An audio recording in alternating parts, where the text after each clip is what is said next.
औज़ुबिल्लाहिमिनश्शैतानिर्रजीम बिस्मिल्लाहिर्रहमानिर्रहीम। आप देख रहे हैं पर और मैं आपकी खिदमत में हूँ ऐसे सीरीज के लेक्चर 1 के साथ। Without wasting any time let's start.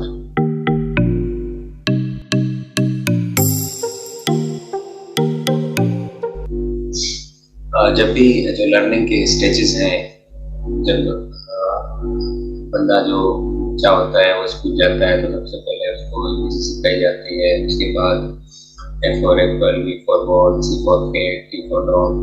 उसको अल्फाबेट्स के बाद वर्ड्स सिखाए जाते हैं जिसको आप वोकैबुलरी कहते हैं। फिर उसके बाद जब और ज़्यादा स्टैंडर्ड में हो जाता है बच्चा ग्रेड हो जाता है तो उसके बाद उसको ग्रामर सेंटेंस लिखना शुरू सिखाए जाते हैं। सेंटेंसेस के बाद मजमून सिखाया जाता है जो पैराग्राफ की शक्ल में होता है और यही स्टेजेस है। अब वर्ड्स को आप वोकैबुलरी कह सकते हैं। वोकैबुलरी सबसे बड़ा मसला वोकैबुलरी का होता है जो कैंडिडेट्स होते हैं CSS के, स्पेशली दो belong to the rural areas, तो उनका वोकैबुलरी का बहुत बड़ा मसला होता है। फिर दूसरा जो है सेंटेंसेस लिखने का, जिसको हम ग्रामर कहते हैं, उसका बहुत बड़ा मसला होता है जो चलता रहता है आखिर तक। तीसरा पैराग्राफ लिखने का। अब जब आपको अगर वोकैबुलरी अच्छी हो गई, आपकी अगर ग्रामर अच्छी हो गई और आपकी अगर पैराग्राफ लिखने की टेक्निक्स आपको आ गई, आपको पैराग्राफ लिखना आ गया, तो इसका मतलब आपको ऐसे लिखना आ सकता है। फिर जो वर्ड्स होते हैं वो कम्बिनेशन ऑफ अल्फाबेट्स हैं, सेंटेंसेस कम्बिनेशन ऑफ वर्ड्स हैं, पैराग्राफ्स कम्बिनेशन ऑफ सेंटेंसेस हैं, और ऐसे जो है this is your main area on which you have to work, that is a combination of paragraphs. तो for writing essay you need to work on your vocabulary, you need to work on grammar, you need to work on paragraph writing skills। Paragraphs body paragraphs भी होते हैं, introductory paragraphs भी होते हैं, concluding paragraphs भी होते हैं, types हैं। इस सीरीज में हम इंशाल्लाह हर चीज सीखने की कोशिश करेंगे। अब वोकैबुलरी दो किस्म की होती है। एक वोकैबुलरी वो होती है जिसको आप एक्टिव वोकैबुलरी कहते हैं, एक होती है पैसिव वोकैबुलरी। अब एक्टिव और पैसिव में फर्क क्या है? जो पैसिव वोकैबुलरी है वो वोकैबुलरी है कि अगर आप जो पढ़ते हैं तो आपको समझ आता है। When you start writing तो आपके जहन में वो वोकैबुलरी नहीं आती। आप अगर डॉन न्यूज़पेपर पढ़ रहे हैं, कोई नॉवेल पढ़ रहे हैं, कोई बुक रीडिंग कर रहे हैं, तो आपने वोकैबुलरी पे काम किया हुआ है 3-4 महीने, और जब आप पढ़ रहे हैं तो आपको डिक्शनरी की जरूरत नहीं पड़ रही, आपकी वोकैबुलरी अच्छी है रीडिंग के time. When you start writing, when you start creating content with your mind and pen, तो उसके बाद ये होता है कि आपको वही घिसी-पिटी सिंपल किस्म की वोकैबुलरी आपके जहन में आएगी जो आपने मैट्रिक में याद की होगी। तो ये आपकी, इसका मतलब ये है कि वोकैबुलरी जो आप रट्टे मार रहे हैं दैट इज पैसिव वोकैबुलरी, वो एक्टिव वोकैबुलरी नहीं है। तो एक्टिव वोकैबुलरी कैसे आप बनाएं, आज इसी पे हम डिस्कस करेंगे। How to prepare active vocabulary, जो आप लिखें तो आपके जहन आपका साथ दे, आपके अल्फाज आपका साथ दे, अल्फाज की वैरायटी आए आपके पास और आपके पास चुनाव बहुत ज्यादा हो अल्फाज का। 5 मेथड्स हैं वोकैबुलरी के विच आई वुड सजेस्ट कि ये जो मैंने अनवाइंडिंग CSS बुक है इसमें मैंने बड़ी डिटेल में विद एग्जांपल्स मैंने मेंशन किए हुए हैं सारे मेथड्स, तो ये आप जरूर लें आपको अगर डीपली इन चीज़ों को समझना है जो मैं यहाँ पे पढ़ा रहा हूँ।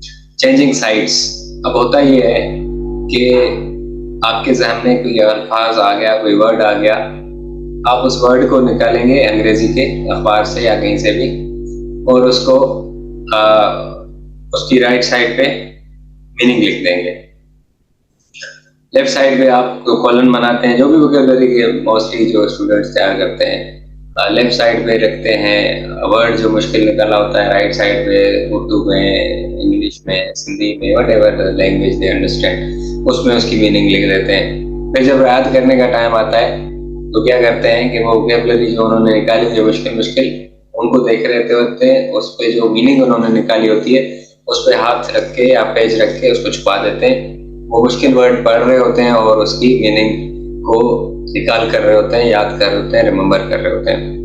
क्योंकि उन्होंने इस मेथड से सारे अल्फाज याद किए होते हैं, तो इसका जब रीडिंग करते हैं तो वो उनके सामने वही अल्फाज आते हैं जो उन्होंने याद किए, जिनकी मीनिंग उन्होंने याद की होती है, जिसका जो आपकी बन जाती है बेसिक वोकैबुलरी। इसी को एक्टिव बनाने के लिए आप सिर्फ साइड चेंज करें, राइट को लेफ्ट ले जाएं, लेफ्ट को राइट ले जाएं, और फिर आप इसका करिश्मा देखें, इसका चमत्कार देखें, इसका आप प्रोडक्टिविटी देखें।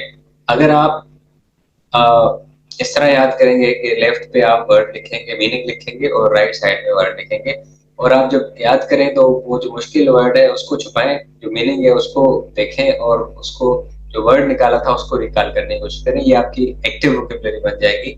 और लिखते वक्त आपके जहन में, क्योंकि आपकी मीनिंग आसान होती है, आपके जहन में ऑलरेडी होती है, जब वो मीनिंग क्लिक करेगी तो आपको जहन में क्लिक करेगा कि आपने इसके लिए कौन सा वर्ड इस्तेमाल किया था। नंबर 1। नंबर 2, थिसारस डिक्शनरी है। आप थिसारस डिक्शनरी देख लें। उस थिसारस डिक्शनरी में आपको सिनोनिम्स, एंटोनिम्स मिल जाएंगे। तो आपने करना ये है कि डेली बेसिस पे आपने 5 वर्ड्स निकाल लें, और हर लफ्ज की 5 सिनोनिम निकाल लें। इसका मतलब है कि आप डेली बेसिस पे 25 अल्फाज याद कर रहे हैं। अगर आप डेली 5 भी करते हैं तो 2 दिन में, और ये 5 की 5 सिनोनिम इकट्ठे कर लें तो 1 दिन में 25, 2 दिन में 50, 4 दिन में 100, 8 दिन में 200। आपकी 2-3 महीने के अंदर वोकैबुलरी का मसला कंप्लीटली हल हो जाएगा। थिसारस मेथड, ये भी आप ट्राई करके दे सकते हैं। नंबर 3 है न्यूज़पेपर वोकैबुलरी।